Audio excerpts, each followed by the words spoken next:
It's a bright and sunny day here in Davos, but is the outlook on India equally bright and sunny? What better place than the World Economic Forum to get a view on that? And with me here on the left, two people who will give me the insider's view and two people on my right who will give me the outsider's view. And if you still haven't recognized who I have with me here, Arundhati Bhattacharya, clearly the most powerful woman of India, Chairman SBI, looking very different in this Davos attire.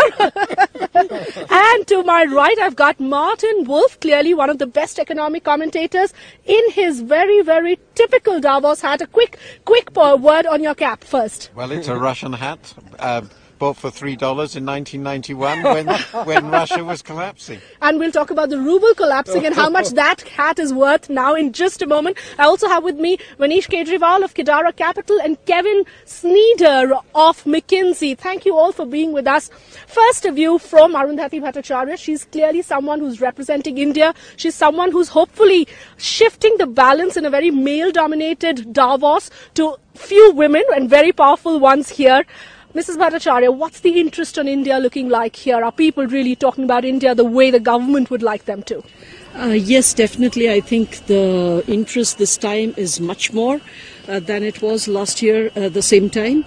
And people are really looking at India as the second most important country to look at after the US. Right. So I think the interest is high. Within India too, I think we realize that we are at the crossroads, that we really need to capture this moment, this opportunity that has been given to us, and that we must not delay in doing so. And therefore, I am very optimistic at this point of time. All right, optimism there. Martin Wolf, you're someone who can view it from the outside in many ways. And what Arundhati Bhattacharya here is telling us is that there are two bright spots, America and India. Do you agree with that assessment? I think it's true that there's a very strong optimism about India. There's a forecast, well-known forecast now, that India will grow faster than China. Right. And my own view is that under very plausible assumptions over the next generation, it should be the fastest growing big economy in the world. Right. And I think that's now quite widely shared, and I agree also that relatively minor but nonetheless very significant policy changes are needed to achieve that. However, I would stress that there is still quite a lot of interest in China. It's not over. So it remained, and there's a very large representation here from China, including the Premier, so it remains a very big and important country, and lots of people hope that it will continue to do well. But undoubtedly, India has become a very significant focus of attention, potential, and of course, hope for the new government. All right, how much of it is really driven by the fact that you've got a business-friendly, a stable government in place, Kevin? Again, what's the kind of analysis you're getting, the policies, some of the announcements being made by the government? Is it right moves? Is the government on the right track? Well, certainly the sentiment has changed. I was here a year ago and we weren't talking about India. We really were not talking. There was some anticipation of the election. Now here we are, the other side of the election, and you can sense a renewed optimism, but also a high degree of expectation. It's early days, 8 months in. It's far from time to declare victory or anything of that nature, but the expectations have been set. And they're largely around the fact that there is a sense that reform is coming. There is a sense that the demographic forces favour India over other markets, including China. And a sense that perhaps this is the time when India will take the opportunity to deliver on the promise of passing China in terms of growth by 2017, if you believe that forecast. But I will say this, there's also an undercurrent of, we've sort of heard this before. Right. So now the time for action and words has to give way to delivery. Okay, so words need to give way for delivery. That's very important. Are you likely to give a time frame to the Indian government to bring about some of those reforms? Is there a kind of impatience, restlessness? We see a lot of that in India. Well, I think there's expectations, and expectations start to turn into a noose around people's necks if they don't start to see real progress. So I think in the next couple of years, people will want to see some action. Reforms in terms of regulatory and planning systems are already underway, but more in terms of also how's the deficit reduction going to continue to evolve. There's a lot of expectation around also, is India going to have the infrastructure? Because this morning we were talking about China, it didn't take very long to talk about India, and very quickly people started to make observations around internet connectivity and the physical infrastructure. Sure. That needs money, and that needs to happen soon. Sure, so that's a view really coming in that whenever you talk India-China, you quickly see that comparison and infrastructure comes as that one big roadblock. Manish, a quick view from you there. You're also been talking about how the pendulum seems to have swung a bit too quickly. Is that a concern there? I'd first want to say to what Martin and Kevin said, it's not India versus China. It's a strong China is a strong India. A strong India is a strong China. So I think it's good that the economic forces and growth are there in both countries. Having said that, what I said to you on the pendulum swinging too much, it's more on the capital markets and the equity markets. Right. If I see what's happened in India, India along three areas, Kevin and ma'am and Martin, is we've always had very strong entrepreneurs. It's the strongest in the world that we've seen. Sure. The big difference this year compared to last year is we have a government which shows that they're going to have some action, and you're already seeing that. It's going to take time, as Kevin said, for it to trickle down and see the effects of the ground floor. But you actually have a governance in place where you're going to see actual change happen. And the biggest thing, which was a welcome surprise, at least on this side of the camera, has been the macroeconomic shock on low oil prices. On oil prices. We're going to talk. There, I'm worried. It's great. It's the best thing that could happen to India from a fiscal deficit and a current account deficit. I'll talk to these two gentlemen here about oil having been the best thing that could have happened to India, to the Modi government in many ways. But Arundhati Bhattacharya, if I could get corporate India's perspective here, when you have concerns around infrastructure, concerns around the talk turning into real action, we've seen some grand announcements in the area that you operate in, financial inclusion, the government getting a Guinness record for the number of bank accounts it's opened. Are these significant announcements that will lead to actual concrete achievements on the ground, or just mere photo opportunities? No, I think they are very significant announcements, not only because of the way they have been done, but the way it's been packaged this time. Financial inclusion has been talked about earlier. Why did it never get off? It never took off because we didn't have interoperability. We didn't have enough access. Now today, you know, when you're opening accounts, you're also giving them a card that enables them to take out their money not only at ATMs but also at POS machines. So you're making it very, very accessible. Not only that, you're also sort of giving them an incentive to actually operate those cards, because then they get free health insurance and life insurance. So this time I think the program has been very well thought out. Not only have they become much more accessible, but we are also now linking all of these accounts with the Aadhaar number, which, as you know, it's a unique number that is based on your biometrics. And once you have that, if the government starts giving its subsidies through this particular account, they'll be able to cut down substantially on the leakage that happens in subsidy bills, thereby enabling the government to give that money to some more productive purpose. So I think this time round, this entire build is being done on a much better way. And it has a much stronger foundation on which it's being built. Absolutely. Martin Wolf, we saw Manish talk about oil prices as being perhaps the single best news that India could have got in 2014, continues throughout 2015. We've seen the government deregulating diesel, one key commodity. How important is it now for the government to move forward to cut down its subsidy bill further? Is that a significant reform the world is waiting to see? Well, first of all, I agree absolutely. India is one of, right at the top of the beneficiaries of this. I think on balance it's very good for the world economy. It's fantastic for India. I do think, second, that refocusing fiscal resources on essential things and away from the subsidy bill is a very important part of what India has to do, and this is really linked with the reform of the government itself. The use of resources in a sensible way.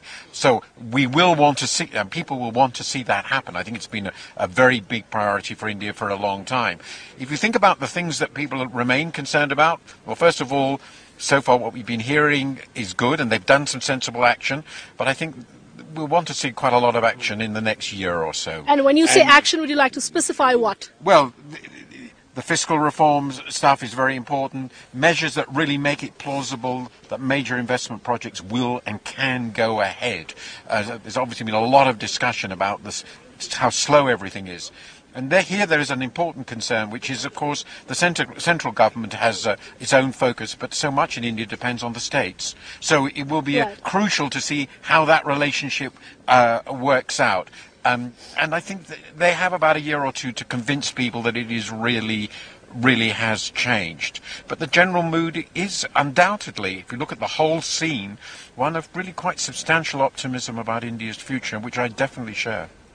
All right. He's clearly talked about some of the reforms that are very, very important. You talked about infrastructure in the past. If there is a message that one would have for the finance minister, because we're just away from the budget, just a few weeks away from the budget. We've seen the announcement on the big budget day also coming in today, the parliament session kicking in. What are some of the things? Is that going to be a big moment that everyone's watching out for? What are some of the things that the finance minister can do to make it a game-changing event? Well, I can report back on the things that people have been talking about here today about India. People are looking to see that the governance and ease of doing business continues to improve, so we'll be looking for messages there. People want to see that the windfall that comes from the oil price change doesn't lead to a slowdown in reform. It creates an opportunity to actually exploit the fact that the cost of removing some of the subsidies has just changed. And I think people will also want to see some real commitment around how is the infrastructure investment going to pan out. The physical infrastructure, ports, roads, the obvious airports and so on. And also I think the digital infrastructure. India is a great conundrum. On the one hand, it leads the world in many respects in terms of software and thinking in that area. And on the other hand, less than 10% of SMEs can access a broadband network. These statistics just don't sit well with investors from overseas. A quick word from you on that. The fact that even the banking industry is trying to embrace the whole digital India theme. The fact that banking was very slow to get off in many ways. But now you've got a time when everyone's accessing their bank accounts on their smartphones. Do you think a lot more needs to be done to give that digital push and include it in just about every part of the economy? No, I think that's absolutely important, and especially if you look at the numbers that we need to access. Technology is the only way out. But I think the banks are on it. Today, some of the branches we run, they are more advanced than any of the branches that you can see in all of Asia. And the fact that all of us are now going on to digital, and there's a lot of competition in the banking sector. So definitely, I think, we are digitizing very, very fast. What we need more is the bandwidths and the communication infrastructure. So that is where we need to see a lot more build come in. And we are hoping that we'll get there, especially with the spectrum auctions coming up and the 4G rollout of the Reliance Jio in the offing. So hopefully, we'll be getting more and more of that bandwidth on which we can ride and get this done. But definitely, I think digital is the only way out for us. Right, I have to talk to you quickly about the equity markets, Manish, because we've seen the Indian equity markets, the stock markets perhaps being one of the best performers. Again, we're seeing fantastic returns that came in day after day. We're seeing headlines in terms of how stock markets are hitting lifetime highs. Are markets ahead of the reality? Are they not? Are they reflecting what's happening on the ground, or is there too much optimism and euphoria there? I think I'll remind everyone that the Indian stock market probably overperformed any others. And I think equally importantly, ours is the only currency, probably the only other currency, which is actually appreciating versus the US dollar. Maybe the Swiss franc being an exception for other reasons. And how the Davos trip got so much more expensive. But I think as far as your question is concerned, the equity markets, the Indian markets, as I've said, has always been a pendulum. Things were never as bad in 09 and 010 as we made it out to be, as the markets made it out to be. And it's never as good as it is today. I do think the good times will come. But right now, the problem is our market is relatively shallow. So a slight influx of foreign capital tends to have a usually volatile and the effect. Retail participation is not there. And I think what is critical for 2015 for India is most of the foreign investors in the FII are already overexposed to the India vis-a-vis other developing economies. I think it's critical that the domestic equity market picks up and starts investing in the markets. Okay, Martin Wolf, sorry, you were saying something. Well, I'm just going to add that we've talked a lot about foreigners in relationship to India, but India will ultimately be driven by Indian entrepreneurs and Indian business people. The best sign to me that India is really going ahead is if we see a really, really strong uptick in Indian corporate investment, which has been a bit disappointing, and this is linked to this. And that will happen if she gives them loans, is that correct? Are you giving loans? I'm more than eager to give them loans. They have to come up with bankable projects and with the equity.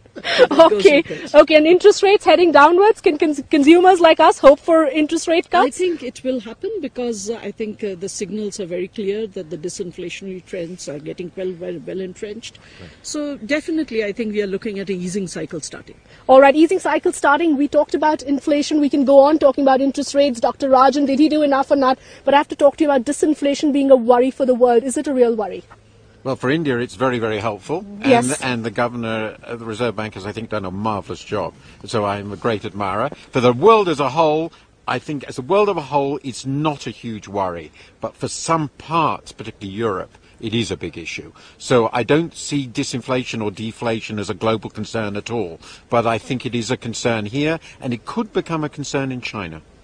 All right, it could become a concern in China. A very quick view from all four of you on the one session or the one person you're very keen to listen to here at Davos this year. Well, I do think this afternoon, listening to the Chinese Premier, it's going to be interesting what he has to say. He's talked about an arduous economy and the path back from the challenges they face. Let's hear what he has to say. That's going to be an important speech. Okay, Chinese Premier. For you, Martin? Unfortunately, I was going to give the same. Okay, this is an India panel, let me remind you. I thought you would say the Indian Finance Minister. No, that's going to be important too. Okay. He is the highest ranking official from either India or China. And China is at a really pivotal moment too. So how the reform process is going to work, and they have some big challenge. I'm afraid it is a big issue, but of course I'm very much looking forward also to hearing the Indian Finance Minister. It's your first Davos, yes. the one session or the one person you want to really listen to? No, I do want to listen to the Finance Minister. I listen to him frequently enough in India, yes. but I want to hear him at an international forum. Right. Because I think here he will have to speak things which he will have to keep up to all of them. So to that extent, I am keen on listening to him. All right, Manish. In addition to the Finance Minister, there's a great panel on Friday morning at 9, which is called Ending the Experiment. It talks a bit about quantitative easing, and it's got Ray Dalio, Gary Cohn, Christian Lagarde, Larry Summers. I think in Davos, it's always the quality of the speakers. Absolutely. So we'd love to hear those and many more. And all right. I am later on as well. Okay.